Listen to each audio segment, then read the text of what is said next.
Welcome to Blue Collar Mystics, the under-the-hood approach to the depths of human consciousness. So many mysteries, so little time, so many big words. That's why we aim to take the mystical and make it practical, usable in your everyday life. And you know, we want to hear from you. We want to hear your story. What happened when you started asking yourself the real questions? Like, who am I? What is this? Is it a hologram? Is this some kind of weird cosmic joke?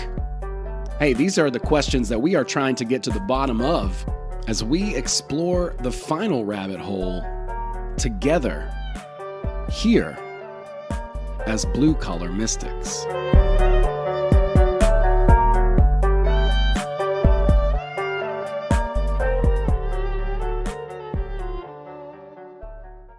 What up, Mystics? How we doing this Tuesday afternoon? We are live on YouTube, Rockfin, and Facebook, if you can find it. I don't know, it's a little weird out there on Facebook. But hey, thanks for being here. We're really excited. I have an awesome show and a great guest for y'all today. I actually was on his podcast a few weeks ago, or his YouTube channel.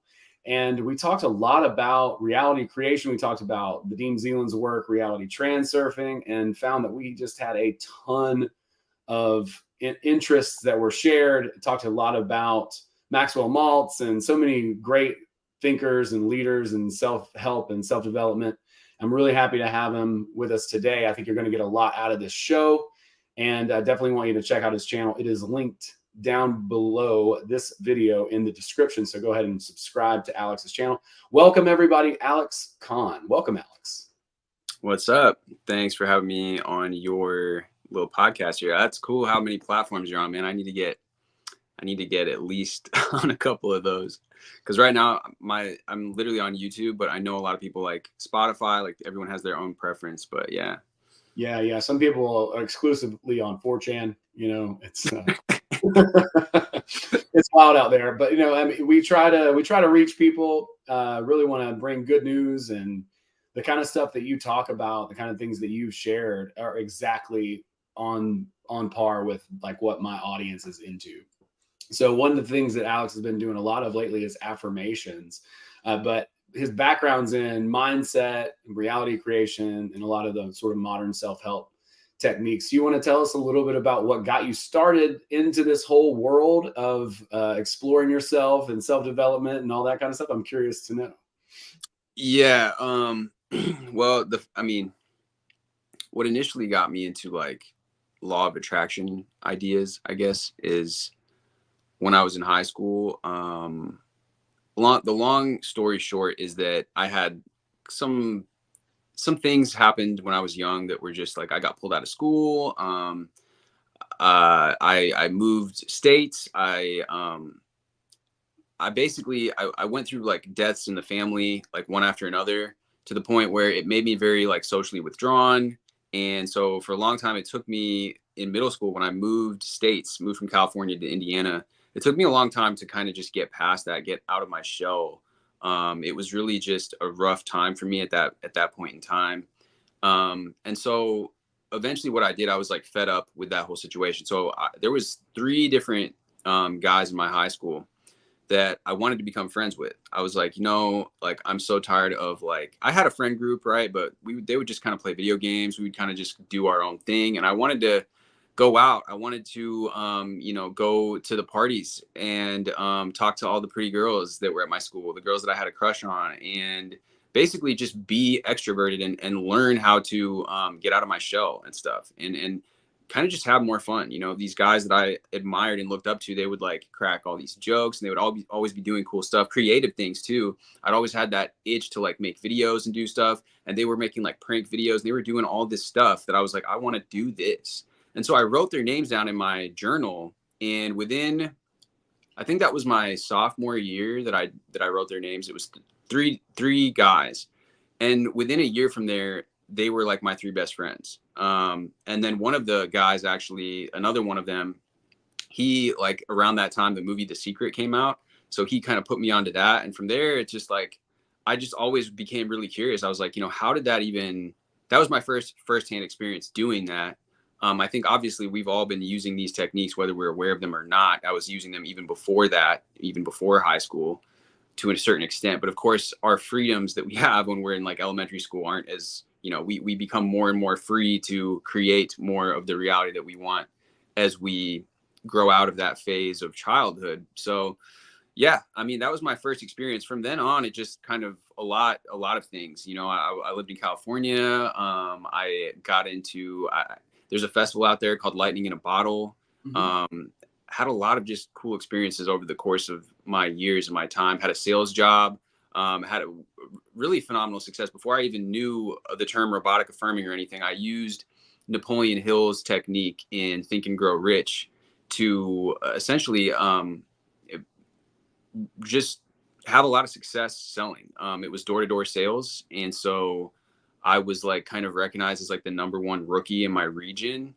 And it was like a hard job, it's like you're going in, knocking these doors pretty cold. But I would every single morning wake up and I had this routine of telling myself that I'm a phenomenal salesman. And I had my whole reasoning of why this was too, using the exercise within Napoleon Hill's Think and Grow Rich, like my definite chief aim and all that. I'd read it to myself every morning, every night, and was getting to the point where I would go out and just make sales. Sometimes I'd make 2 sales back to back, which was like over $1,000 in a quick succession, which was pretty cool for me at the time. I'd never had like that tangible experience of like being able to go in to somebody's living room and sell them, thousands of dollars worth of stuff. Not that I felt like I was doing anything sketchy, because I actually believed in the security system that we had anyways. And sometimes we'd go into areas where people really needed a home automation system, so they might as well get my security system. But yeah, all this is to say is that I've had a lot of experiences over the years using affirmations, using different techniques.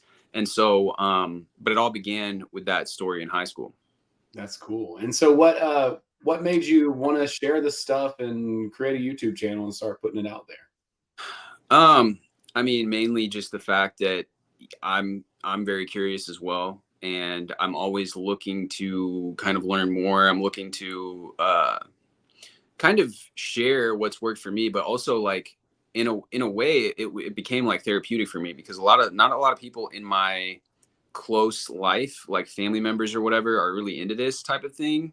So being able to kind of express, put out content. I've always been creative as well. I've had other YouTube channels. I've made music, but I felt like this, when I started sharing these types of ideas, was resonating in a way where my music wasn't necessarily like some people like my music. They've reached out to me and been like, oh my gosh, I love your song. But sometimes I'll get DMs and stuff. But like when you post music nowadays, it's like you post it on Spotify. It's not as interactive. When I post these videos, it's like people really comment and they're like, wow, this really made an impact. And so it's cool to have that dynamic back and forth kind of engagement with people to talk about these ideas. So yeah, I think that in general, a lot of people could benefit from exploring these topics, like the topics in Vadim Zeland's Transurfing, or any of these kind of esoteric ideas. We're always constantly creating. We're always constantly choosing by our attention what we place our focus on. So the better that we can do this, the more aware of it that we become,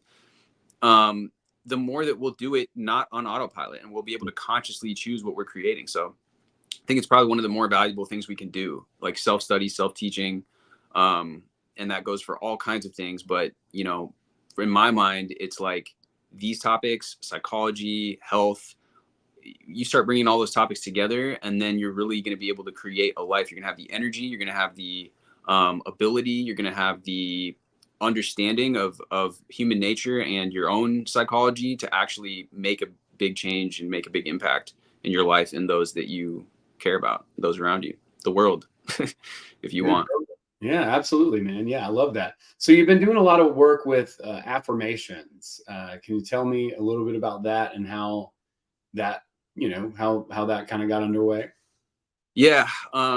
Well, I put out a video a while ago about robotic affirmations, which is like a big trend here online.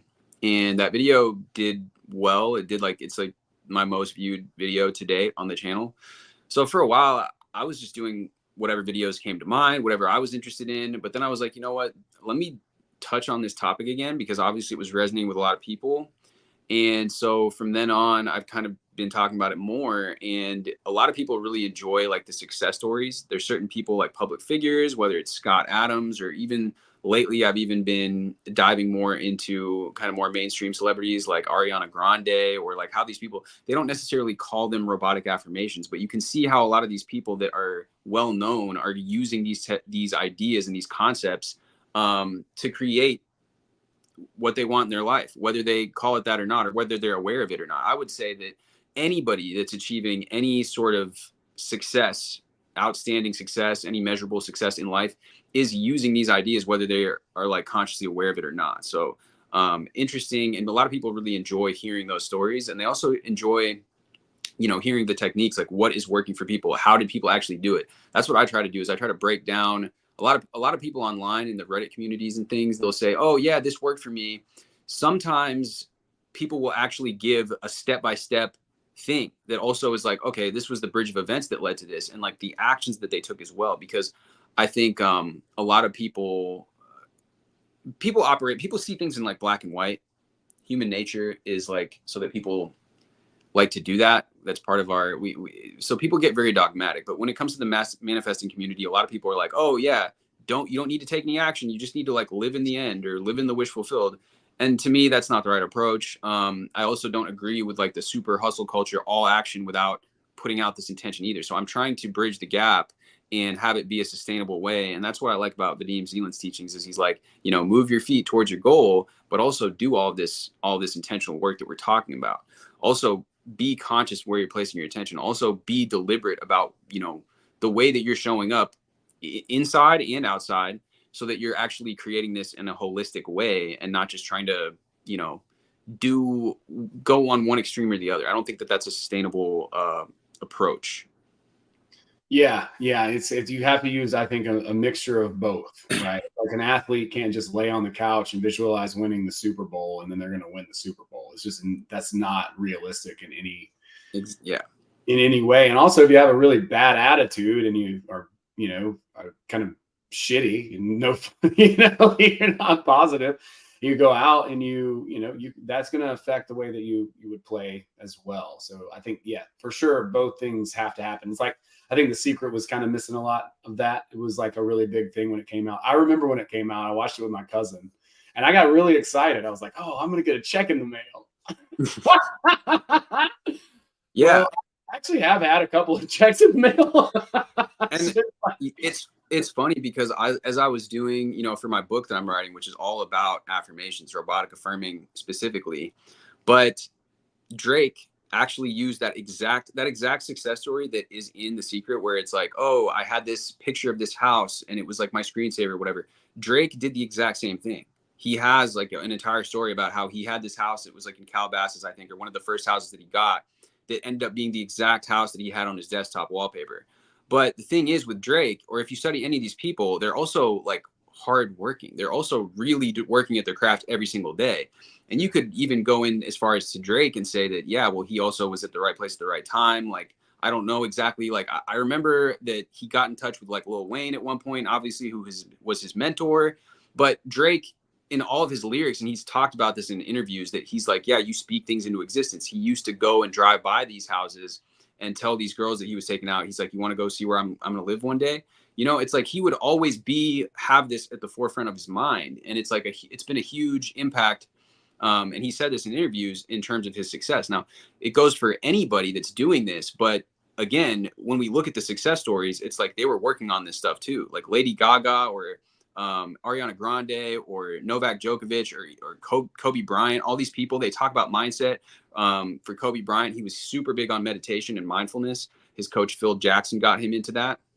But he also was training like more than anybody else. So it's like, if you really look at the people that have achieved outstanding success, you can see the success leaves clues. Not only were they doing this, like we're talking about, the stuff that we talk about, but they were taking like massive amounts of action. And that's like across the board, anybody that I've seen. I mean, even Neville Godard himself, which, again, is the most popular teacher, Vadim Zeland, these guys had to sit down and write these books. They didn't just write themselves. Like, they had to, at some point, it's not always like this super easy path where everything is just, in your lap.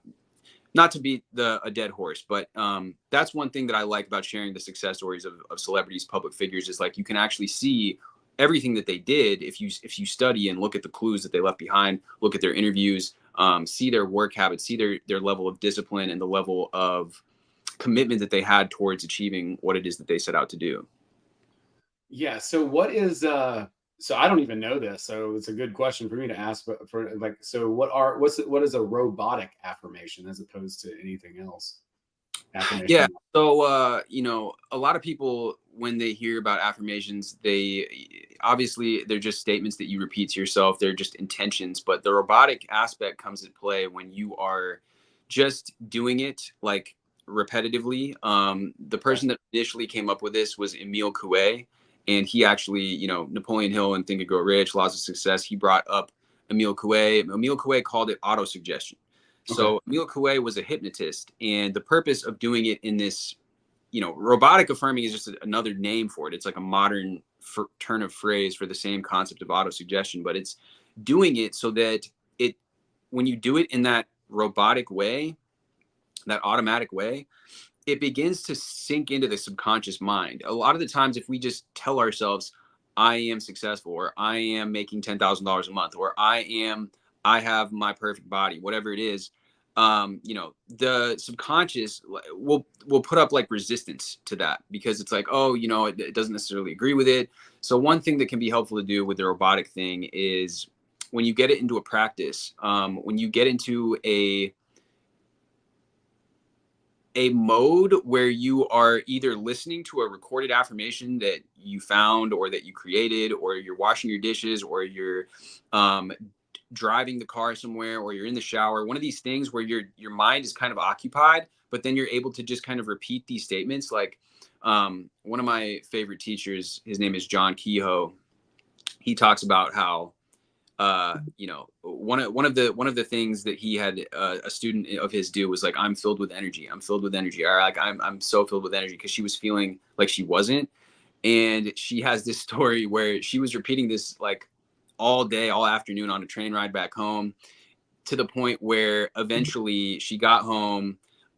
They had this apparently this like love making session with her husband, and then was like doing the dishes all night and like cleaning up the whole place or something, some like wild story like this. Or that I feel calm and relaxed. It's like, if you say that enough times, and obviously for everybody it's going to vary, it's going to be different. What works for one person might be less or more effective for you than somebody else, but by doing it in this repetitive manner, it's it seeps into the subconscious in a way where if you just do it and you try to get into that emotional state, sometimes people try to get into a state where they're just really trying to believe something and convince themselves of something that they don't truly believe. That can kind of sometimes cause more cognitive dissonance and more resistance. The robotic way is just for that to allow. Like, another story that he had was that he was in his cabin in the woods, John Kehoe was, and he had this affirmation that was like, I have infinite power at my disposal. And there would be certain days where he'd believe it, certain days where he wouldn't believe it as much, certain days where he felt like he was just outright lying to himself. But he said that at the end of around the 90-day mark, he had this burning inner knowing that he had infinite power at his disposal. And that's another good story, I think, because it just goes to show that you don't have to believe something right away, but eventually, another phrase that I talk about too is this guy, I think his name was Goebbels, but he was talking about propaganda. I think he was a Russian German. revolutionary or something. But yeah, he said, if you say something enough times, it becomes the truth. If you say a lie enough times, it becomes the truth. And we can see that not only politically, but in our own lives, when we tell ourselves, I'm not worthy, I'm not good enough, I have this and this flaw. Well, we start to believe our own BS. We keep telling ourselves that. So if we reverse that, and through robotic affirmations begin to tell ourselves a new story, a different story that's actually in alignment with who it is that we want to be and the results we want to create in our life, well, our mind is going to look out and automatically begin to pick up evidence for that new story. It's reinforming that filter through which we're seeing reality through. So, that's what it's about. That's the robotic. I hope that No, definitely, because you hear a lot of different theories on this. Like some people are like, you got to get emotional into the affirmation and feel it, and all this. But I do notice that there are things that I just can't like tell myself, a certain thing and then just automatically believe it. There's clearly resistance to a lot of the things that you would normally write out as an affirmation. Like I have a bajillion dollars, and you're like, it's just like, nah, like, I'm really good with money. Like, or whatever the thing is, it's really not, you're not in alignment with, you don't believe it deeply, in your subconscious. Now, I do believe that when you do take that belief on, that absolutely everything is going to change and shift as a result of that, because that's why we're having the experience that we're having now, is because of what our beliefs are. So like, seems to be at the very root of our experience, particularly those beliefs. Yeah, exactly. And it's not to say that there's not a place for that. That's something that like Tony Robbins is big on, is like getting into the state. So he'll like have people, really use their physiology, really use their tonality, their eye contact, everything about the body. And that's more physiological. He kind of goes directly for that feeling sense, which is what we're trying to achieve by doing this ultimately, because it's everything's energy ultimately. But like for certain things, like you said, yeah, a lot of the times this more gentle kind of approach, and even starting things off, in hypnosis, there's a lot of these things that's why they call them suggestions, auto suggestion, is to gently suggest to the mind something else, which is, if it's a strain even to say that, well, how about like, wouldn't it be nice? Wouldn't it be nice if I had $10,000 a month coming into the bank? Wouldn't it be nice if I actually had that chiseled, sculpted physique that I've been trying to, create for myself? Wouldn't it be nice if I actually had, that ideal partner that I've been wanting to have this relationship with, or that I'm getting, positive attention from all the people that I'm talking to? All of those different types of things, they're really just ways to allow the subconscious mind. And that's the other part of hypnosis, and the other part of like, yeah, getting into the state akin to sleep, getting into the alpha or theta level, listening to binaural beats, is just relaxing. Because really what we want, you mentioned earlier, like getting into these really big emotional states, that can have its place. I'm not taking away from that. Like what Tony Robbins talks about is very valid, and some of these other people. The thing is, though, is that if we want sustainable results, we want to be, I use this visual aid all the time where it's like, here's like that super excited, super, kind of like over the top enthusiasm, just wide eyed, eager eyed, like a rabid dog almost. You think of the very extreme of that, right? The other one, extreme, is like this super fearful avoidant thing. It's almost like attachment theory too, where it's like fearful avoidant and then the anxious attachment, right, to our goals, desires. It doesn't have to be towards people. But in the middle of that, we have this calm state of almost neutrality, which is, that's what we really want our goals to be. We don't want to feel this rabid enthusiasm, and we don't want to feel this negative detachment either towards our goals, this fearful thing. We want it to feel natural. Right. Neville Godard talks about the feeling of naturalness. And that is how you're going to be able to sustain it. Because if you get in a relationship, but you have that, needing, craving thing, or if you get that money coming in, but you have that energy attached to it, you're not gonna be able to sustain that. That's, that is like a big part of really coming, and all these spiritual teachings really are kind of getting to this as well, I believe, is that, they talk about the witness. Vadim Zeland talks about becoming the observer, detachment. It's more about becoming into that state where we can allow those things to come into us. We can allow it to feel natural. We can even acknowledge that, there's two sides to everything, right? You get a nice car and now all of a sudden you're worried about people scratching it or getting a dent in it, or, you start making more money. Well, now you have to pay more taxes or whatever. There's always a perceived negative. You look at some situation of some famous celebrity or some person and think, oh, well, they just have the perfect life, but they don't. There's negative aspects about that situation as well.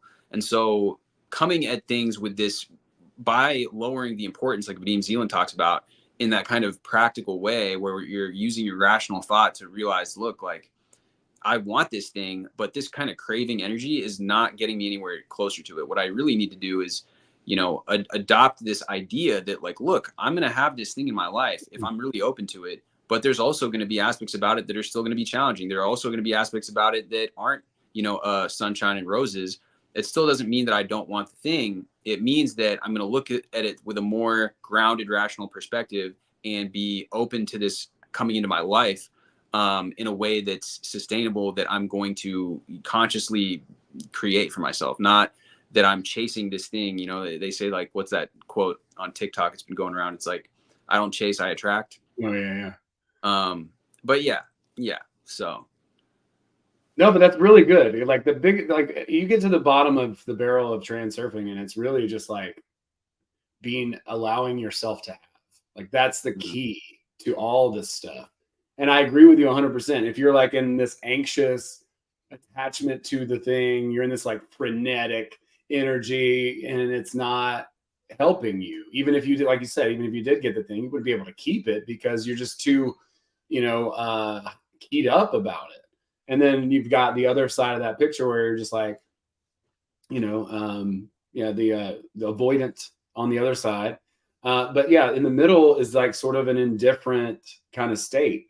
And that's actually something that I've personally been working on. I'm reading and going through a book right now called The 6 Pillars of Self-Esteem. I don't know if you read that one. Probably you have. I have actually a long time.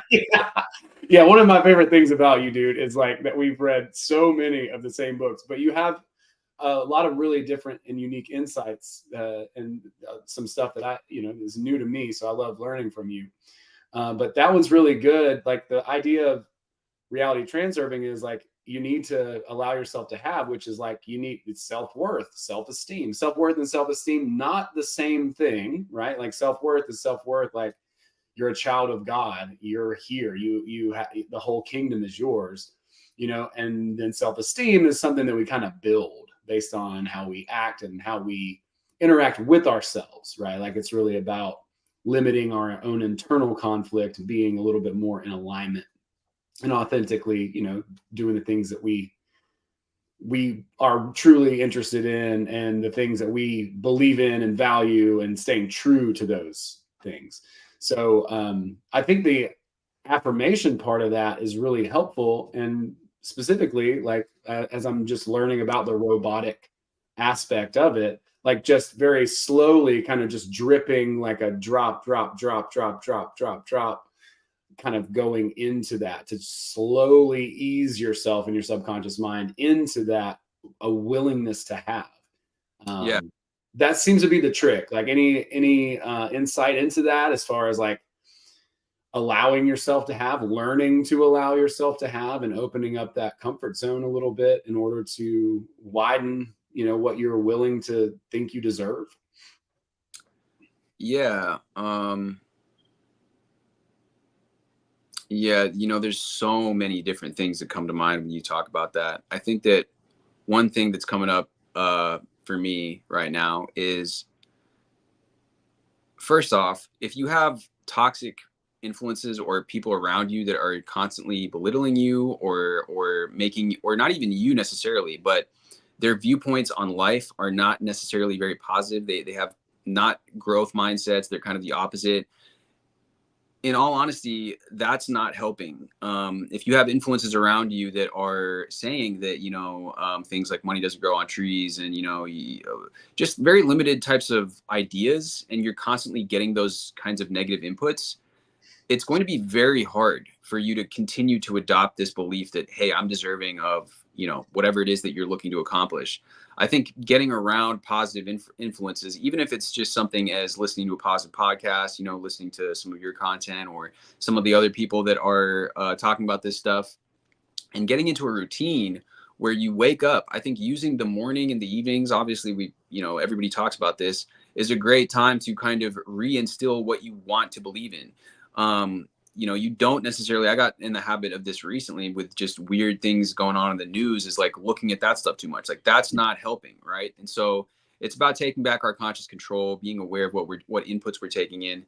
But aside from that, it's really about, again, that easing yourself into it. If you feel a lot of resistance, there's different techniques. One of them would be, using these phrases, in hypnosis, there's like, I'm beginning to feel more and more, whatever it is. Wouldn't it be nice if blah, blah, blah? If you're feeling that resistance, those gentle kind of more phrases that are getting you in the right direction can be helpful.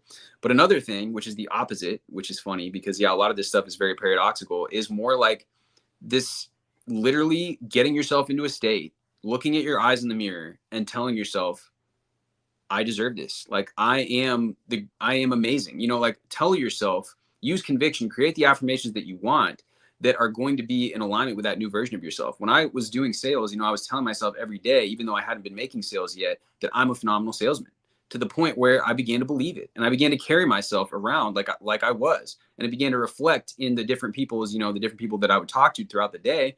And I'd be turned into a phenomenal salesman throughout that process. You know, of course, it's like me taking the action as well. But whatever goal it is that you have, if your goal is, you know, for a lot of people, they want to be more attractive. You tell yourself, you know, one blanket affirmation that I use is everybody loves me. So whenever I go on a trip, and whether it's like whether I'm with by myself or whether I'm with other people or with a girl or whatever, we'll kind of like get on this wave. At least I have with you know, ex-girlfriends of mine, and we're kind of just carrying this mantra around, and people end up giving us free stuff. People end up giving us all this positive energy. We were in Utah about almost a year ago now. I was in Utah with a girl I was in a relationship with at the time, and literally people were saying things to us like, oh my gosh, like I just want to be around your guys' energy, and like coming up to us and stuff because we were carrying this around with us, and people were giving us free stuff. Literally went to this brewery. This guy gave us a bunch of beer for free. I've been upgraded on flights. I've had all kinds of stuff like that happen. But again, that happens. So those things are easier for my mindset for whatever reason, I have that belief that is easily achievable. Some people might have more resistance to that. Everybody has more resistance to different things. So for some people, that might be a money thing. For other people, it might be a relationship. Other people might struggle more in the health area. It's really about coming up for yourself what it is that you need to ingrain into yourself. And then if you want to go in this more Tony Robbins style version of it, go on a freaking rampage, go into the mirror, look at yourself in the eyes and tell yourself this stuff that you want to instruct yourself this new way of being. Because otherwise, if you're not instructing it, it's going to be instructed for you. You know, if you're not creating your own dreams, there's that saying that you're building somebody else's. You're allowing, and as much as it sucks to say, our environment has been constructed in a way where it's all negative inputs all around. So if you're not taking charge of this, you're automatically getting fed a bunch of stuff that's going to take you in the opposite direction. Yeah, man, that's very well said. We have to be like very proactive about it. That's one of the things that I really like about this 6 Pillars of Self-Esteem book is he's really talking about being proactive consciously, like to expand your consciousness. And the way that he's kind of teaching to do that is through sentence stems and then completing those stems. So if I were to live more consciously today, I would, and then you write 6, 7 things, whatever it is, down, like, what does that look like? I had a good friend of mine who I was talking with and been doing a lot of work with actually.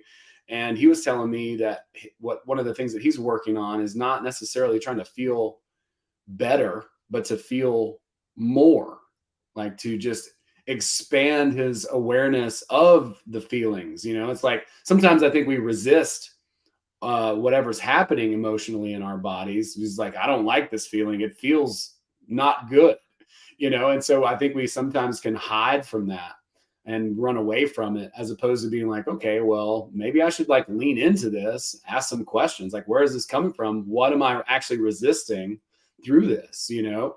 And through that, it might be a little bit easier to concoct these affirmations. Like you're saying, it's like, if you're not 100% on board with like, okay, I'm, 165 pounds or whatever it is, and you're just like not able to really stomach that as an affirmation or going instead of the direction, wouldn't it be nice if, because I think at that point, like to take Neville as an example, or even Vadim, you are instilling that emotion of what it would feel like. And thus you're feeling it now in the moment, what it actually feels like. So even though you're not like saying, well, I have this thing, I have $10 million. And then you're like subconscious, just like laughing at you, you know, instead you're like, what would it be like? And so I think that might to be a very valuable tool to this allowing yourself to have thing. Because if you won't allow yourself to have 10 million,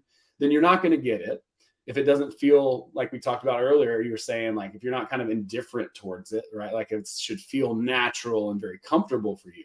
So in order to get that feeling going, I think that's a great question. What would it feel like? What would it be like if I did? Now, all of a sudden, you're forcing yourself in not a pushy way to kind of like experience what that would be like and have the actual emotion, because without that emotion broadcast to the mirror, it's not going to come back. It's not going to reflect because you're not actively truly putting it out there. So Yeah. I love that. I think that's a beautiful place to start as like a way to just get a crack in the dam, because like you're saying, like so much of what is going on in our world is designed to make sure that we are unsuccessful with whatever it is that we are going toward, that we are building actively other people's dreams as opposed to consciously working on our own. So I think that's really good. I like that a lot. That's very helpful for somebody who's like, well, yeah, man, I've got a ton of resistance to this. I don't feel like I'm attractive, or I don't feel like I deserve money, or I came up in a poverty mindset mentality, and that's just how my family thinks. Well, now how can we begin to have that experience, even if it's not real yet, just feeling it first, and then ultimately working up to the point where you can actually allow it into your life. Yeah. Exactly. And the other thing with this too is like, again, people in this space, whatever it's about embodying it too. And it's about like, one way of saying that is taking action. I mean, if you look at my experience, my success experience with the sales thing, it's like I was going and like pounding the pavement, like knocking. Some days I would knock over 100 doors.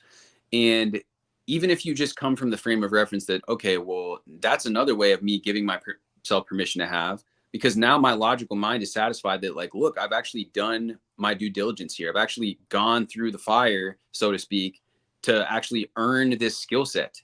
If you just, even if you were somehow able to cultivate that entire skill set, be able to handle objections, be able to learn everything there is about the sales process in your mind, and like, how is it that I'm going to make sales unless I'm actually knocking on somebody's door to make the sale? Like, unless I'm talking to a prospect to make the sale. The same can be said for like really any skill.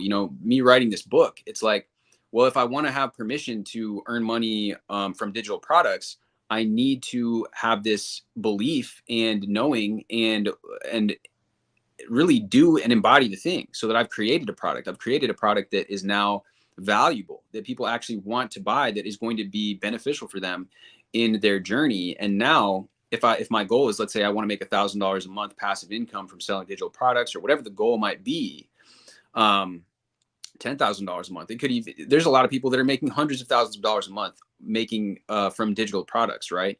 So they had to create those products. They had to create the courses, the ebooks, the audio programs, whatever it is that they've made a lot of investment of their time and energy. And in many cases, we were talking before we even began the call, some of these products that people are creating are incredibly valuable. They're much more I got a lot more value from my self-studied. I've spent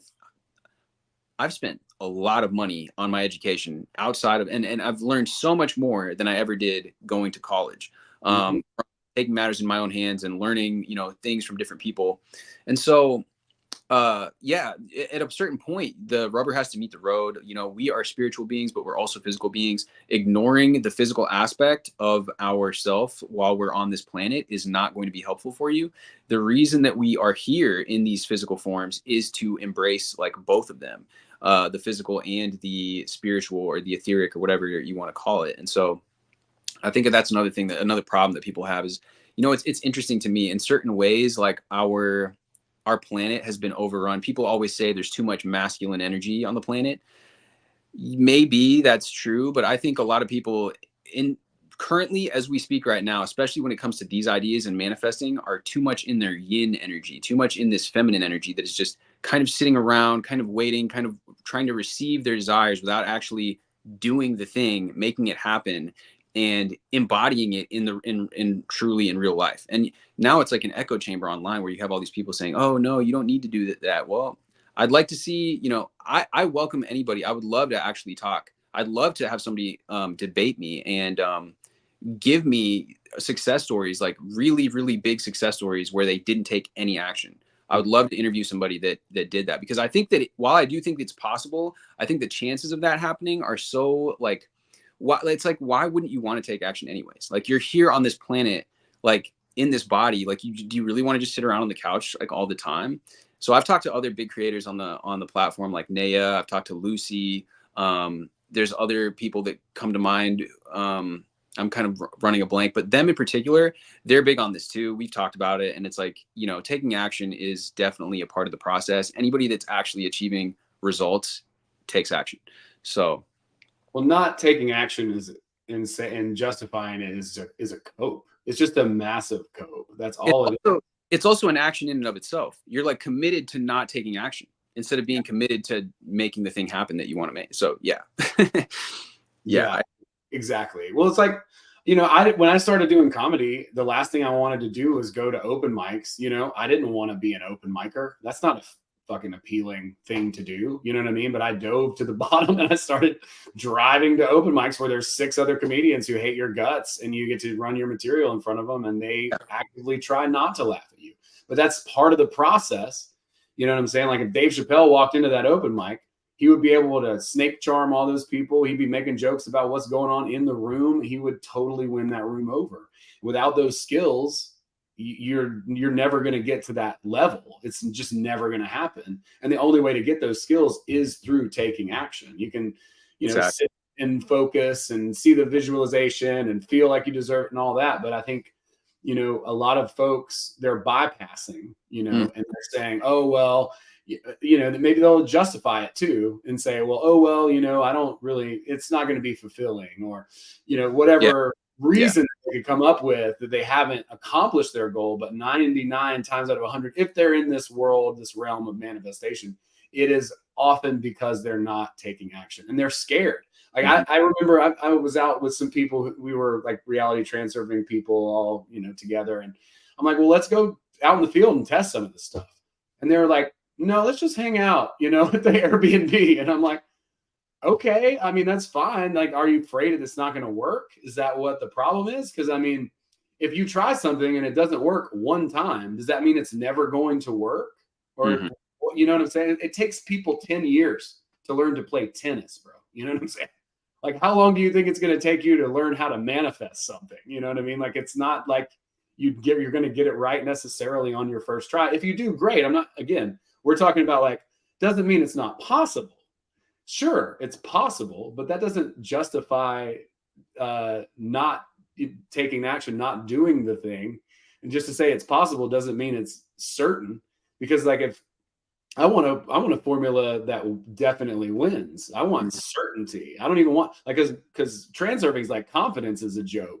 Confidence isn't real. It's like this drummed up emotion to pretend like, that you believe in something. And I tend to agree with him on that. It's like, certainty is another thing altogether.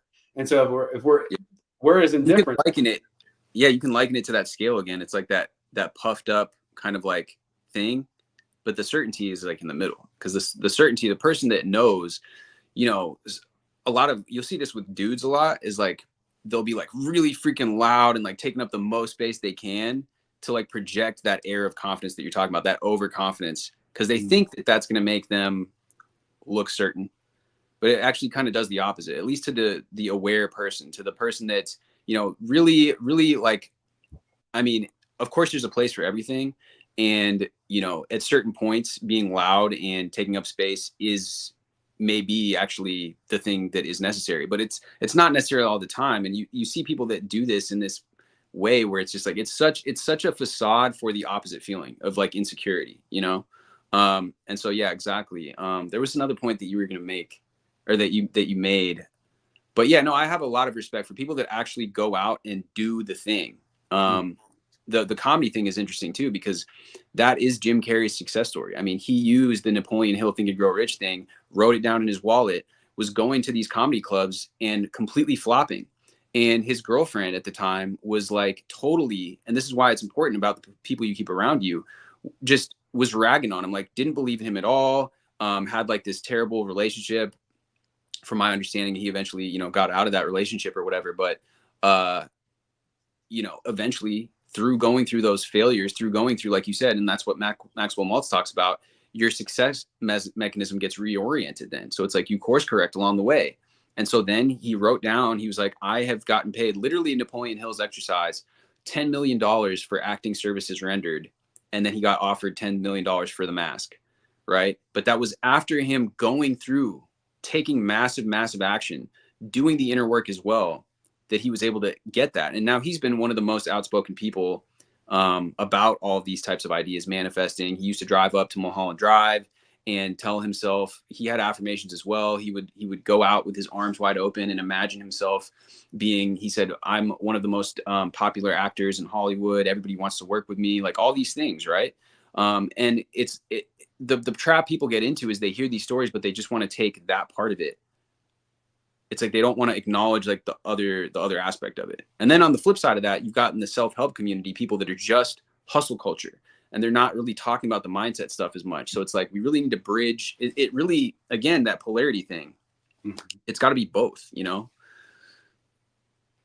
Yeah, that's what I really like about the Bhagavad Gita, like the detached action aspect of that. It's like, because you can bring both of those worlds together, I think, through that, because it's like, so the grind hustle, it's like, I'm going to do this and then this is going to happen. I'm going to do this and then this is going to happen. So you have this like very like concrete, you know, forced, focused, you know, cause and effect relationship. And so like a lot of people, they think very linearly like that. And it's like, well, I'm going to do this thing and then this thing's going to happen. But it's like, dude, there are so many variables in the world. We can't possibly know what we don't know, all the ways that reality is moving and orchestrating itself. It's just bananas. You can't get attached to the outcome of the action. If you do that, you're in that like anxious attachment side of things. Yeah. And if you take the action and then just let it go, whatever the effect is, you're like, well, I know what am I going to need to do? What do I need to do to accomplish this goal? What is the list of actions that I will need to take regardless? Then you just take those actions and you don't really worry about getting that direct result. It's so much easier, and there's so much less pressure and stress while you're doing the action. It's like you could be in the middle of doing that action, like, oh God, I hope they call me back, or like, I hope this thing actually works out the way because I'm putting all this energy and time into doing it, so it better work, you know? But if you're just like, well, this is one of the things I have to do, and then you can just do it, then it's like there's so much less stress, tension, and anxiety surrounding it. It's less needy and, you know, just very, very basically simple. It's like, I'm just doing the thing. And then you can allow the results to sort of come, and the results can come maybe from that more yin mindset type of action. Like when I've had success with this kind of stuff, it's never been the way that I see it in my head, which is why I don't do a lot of like slides. People ask me about slides from Vadim's book. I think the slide's very useful. I'm not anti-slide, but I think the point of the slide is to cultivate and create that feeling, like we're talking about, you know, that feeling, the feeling of deservedness, what it would feel like, what it would be like if I did have this thing. And then when the thing comes, it doesn't look like exactly what you had cultivated in your head, that perfect image that you had created. It looks different. And I think you have to be a little bit flexible as it starts to come into reality to allow it to be that, because if it's like just a wee bit off and you're over here and you're like, no, I'm doing this and it has to be just like this, then you're going to miss the train completely whenever there's like a small, you know, shift in the movement or something slightly different than what you had previously kind of had your eyes set on or mind set on. It becomes this like this very like control and that like a forced type of action that ultimately gets in your own way. And then like all of a sudden you've kind of sabotaged yourself. You probably don't even know it. Any of the success stuff that I've had, it's not like I got in my car and I was like, I'm going to manifest a parking spot right now, for this, I got a bunch of gear to unload. It's more like I'm in a specific state of mind, energy, like you're talking about when you go and travel, and people are just like giving you stuff and they've upgraded you a flight. It wasn't like you were like, I'm going to get a flight from this guy. I'm going to be so nice to this, airport, reservation person that they upgrade me. It's like, no, you go in, you have a great disposition, and then it just happens as a result of kind of what your energy is and your openness to it. We close ourselves off and put those blinders on and that like hustle grind culture, we're getting in our own way, not even realizing it because we're so focused on the result that we can't even actually be present for the action. Yeah. Yeah. For sure. And, I would add on to that too, that there is something to be said too. I mean, in Tufty from Vadim, she talks about imitation and the modeling, and NLP is what they call it. Tony Robbins, anybody that has a background in NLP and stuff, they call it modeling, but essentially seeing what success looks like. If you're trying to do something and you've never seen what it looks like, I think that there is some power in that, because you're not going to do it exactly like, and this is why everyone's always had apprenticeships and mentors throughout human history. And we've kind of gotten away from that, been in this classroom type situation where the teachers don't even actually have practical experience in the field of doing what they're teaching. But like when I was learning sales, for example, I would see my mentor go and do the sale. Not to say that it's going to look exactly the same when I do it, but at least now I know what success looks like. I have a blueprint of like, oh, this had to happen, and then this happened, and then this happened. And, the energetic undertone of him going in and executing on that thing. And it could be for sports, it could be for, anything, business, social interactions. Knowing what that looks like, it's going to imprint on your subconscious. And that's another thing that's kind of sucks about modern day societies. We have all these, for example, in movies, this is just what's coming to mind as I'm talking about this, but all these examples of like really, really weak men in movies and TV. And this has been going on for like decades now, but like it's actually seeped in. And it's like the more that we pay attention to something and the more that we adopt it in our consciousnness, the more that it is that we're going to play out collectively as humans those types of things.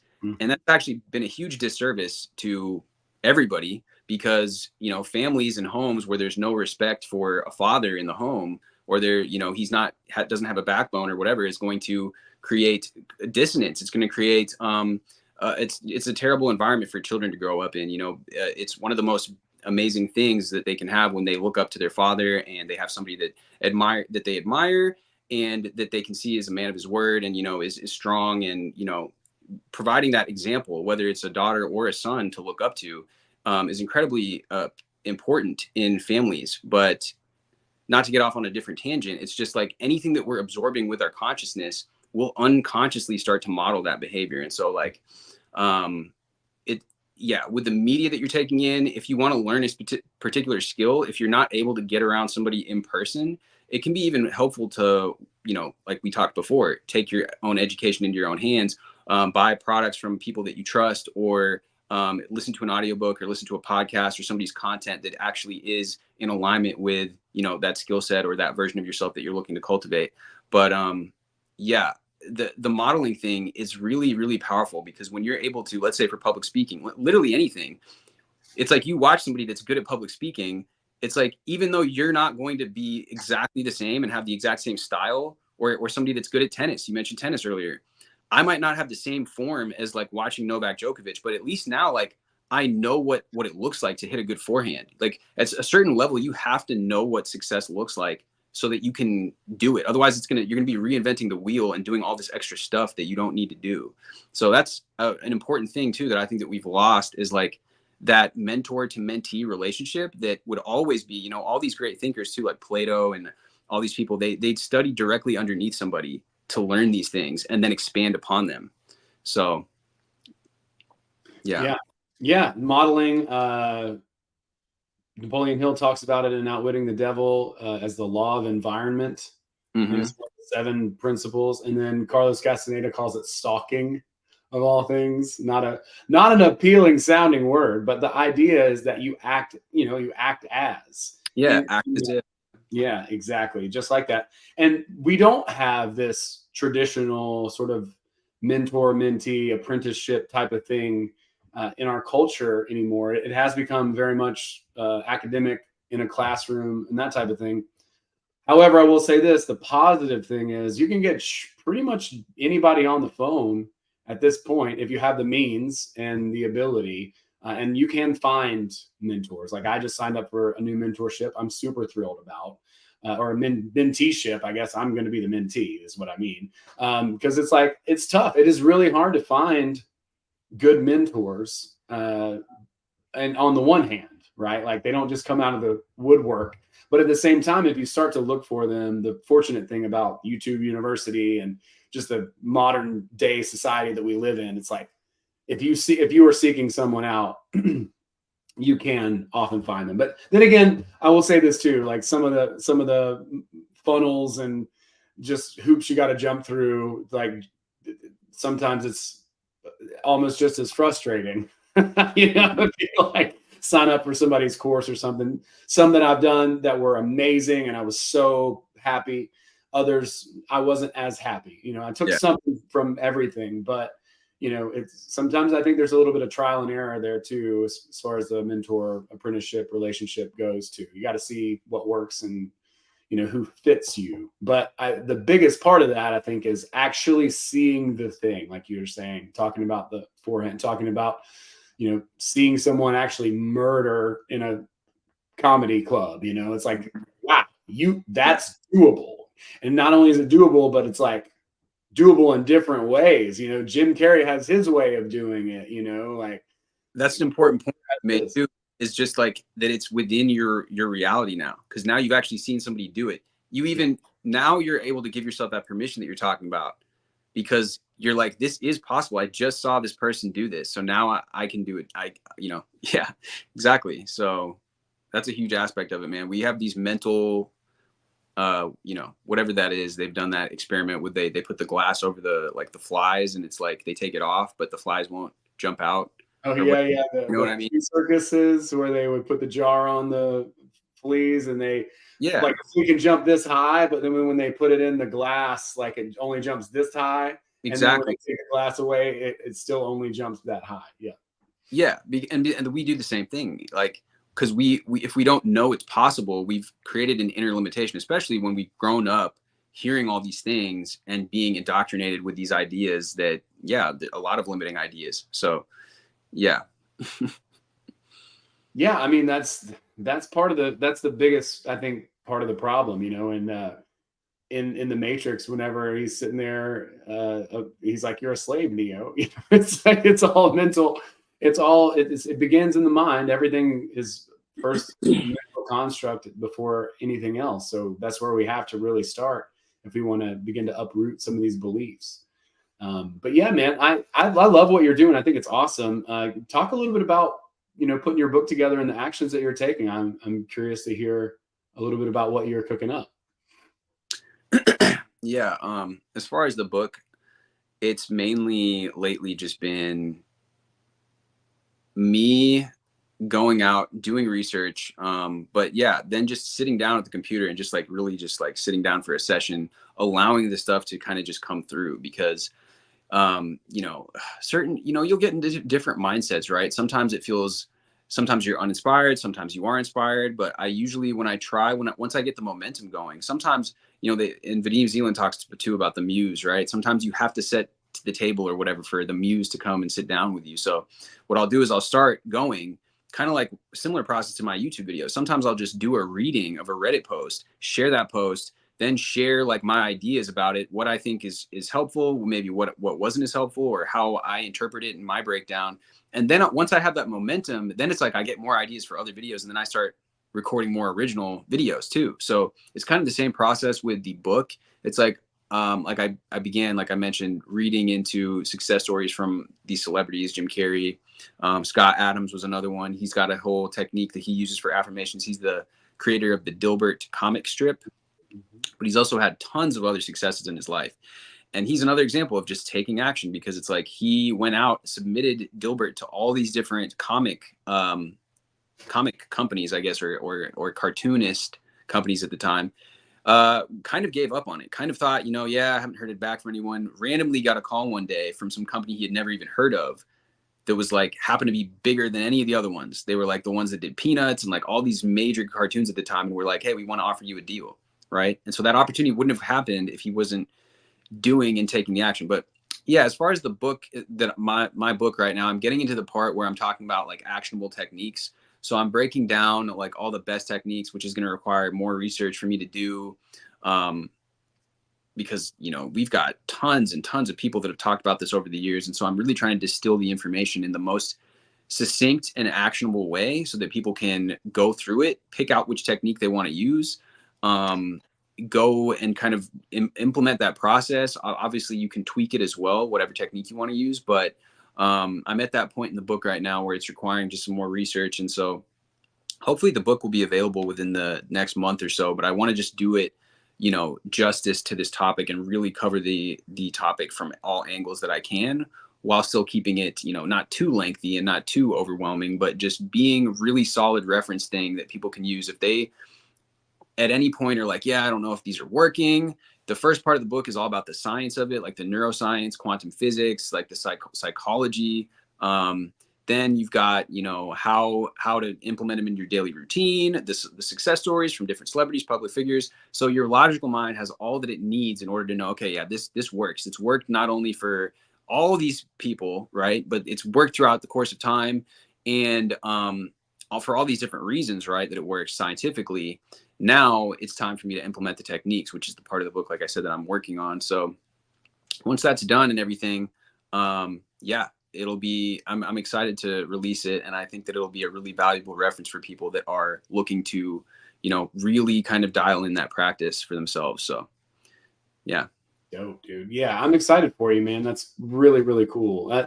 When you're talking about Scott Adams, there was something that he shared not too long ago that I picked up from him, which I think it was him. I'm pretty sure it was, but he had said like he had abandoned goals. He was not making goals anymore. He was creating processes instead, and processes where the goal would be realized on its own, as opposed to having to try to reach a goal. It's like if you want to become a cartoonist, you draw a cartoon every day. Mm-hmm. You want to be a comedian, you write a joke every day. That's what Jerry Seinfeld does, apparently.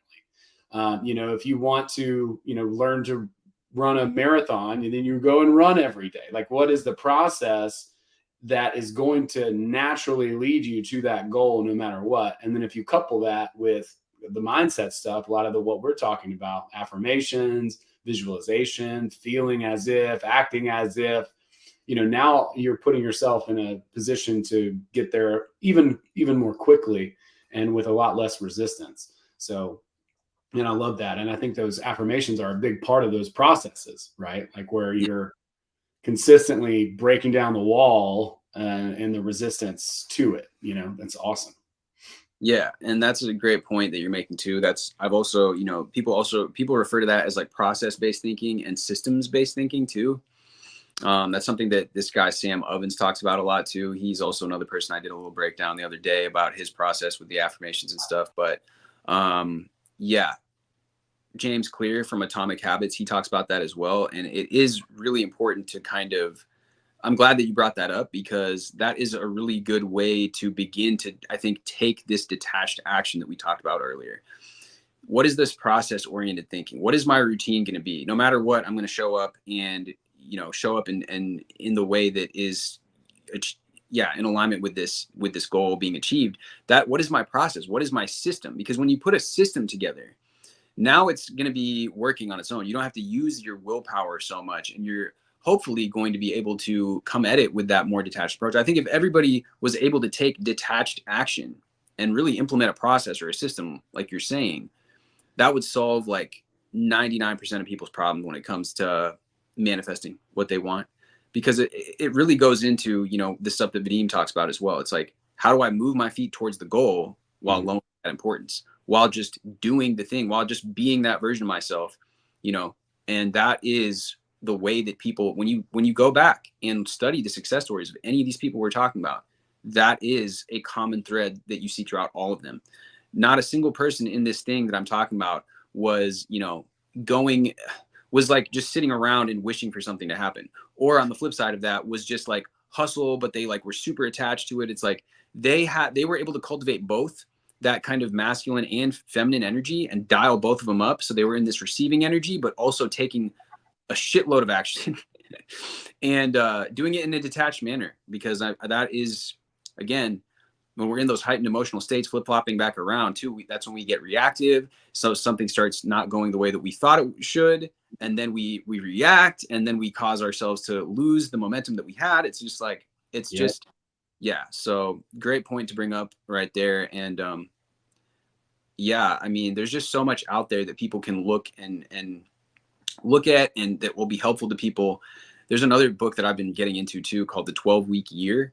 It's also a pretty popular one, but I think that one also is, if you're looking for a system or a process that could be helpful for people to use, just one of these types of books like Atomic Habits, 12-Week Year, to kind of get on a routine, as, you know, self-helpy or whatever as it sounds, as cliche as it might sound.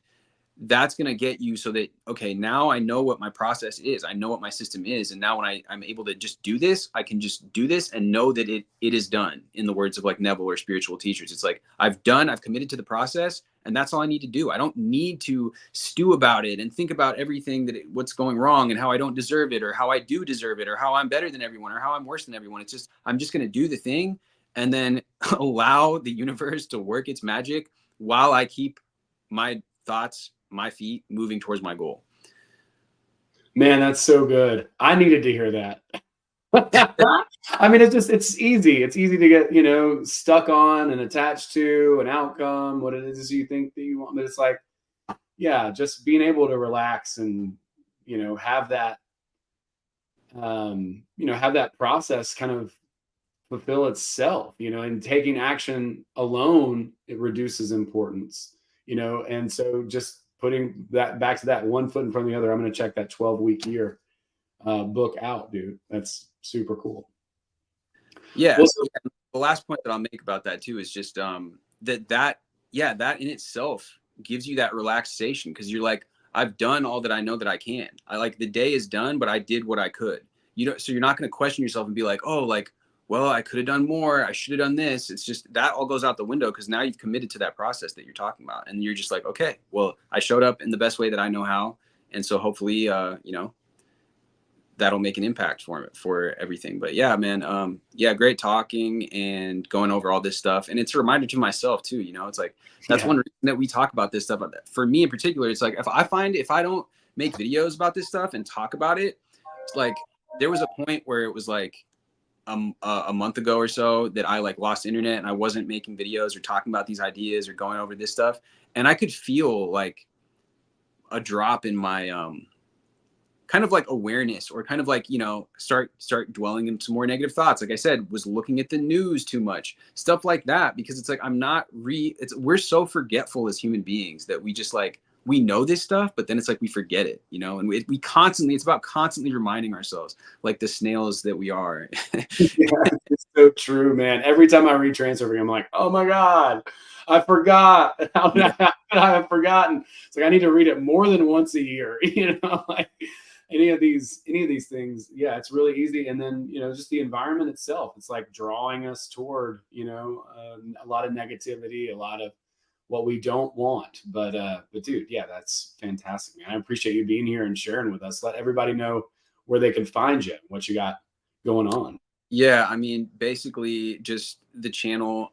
If you link it down below, people can check out the content. You know, I try to, like I said, I've been going over a lot of success stories, a lot of stuff regarding affirming, but just anything mindset related is stuff that I'm covering. So you can check that out. And yeah, that's the main place to find me. I'll have links and everything to my book as it comes out. I'll have that at my channel. So you can find my other links to my other things and socials and all that too, as well, when you check out the channel. So yeah, that's awesome. Hell yeah, dude. Yeah, thank you so much. Yeah, everybody definitely go check out Alex's channel. It's awesome. He puts out a bunch of great content. Been following it for a while. He had me on his YouTube channel. We talked a lot about reality transurfing and some of the tufty stuff. And we'll do something else again. I actually would love to do a deeper dive into that with you and maybe a couple of other people, where, you know, we can kind of piece apart something and I'll reread Tufte maybe in the next month or two, and we'll do a podcast on that. That'd be really fun. A little more of the advanced stuff. But yeah, everybody be sure to do that. The link is in the description of this video, and I'll also just put it in the live chat as well. So check it out. It's at Alex_Khan, KHAN. So give it a peep, check it out. Thank you guys so much for being here. Much love to you. And yeah, we'll see y'all on the next one. Be sure to check out Alex. Alex, thanks so much for being here, man. We appreciate you. Yeah. Cheers, everybody. Thank you again. All right. We'll see y'all next time.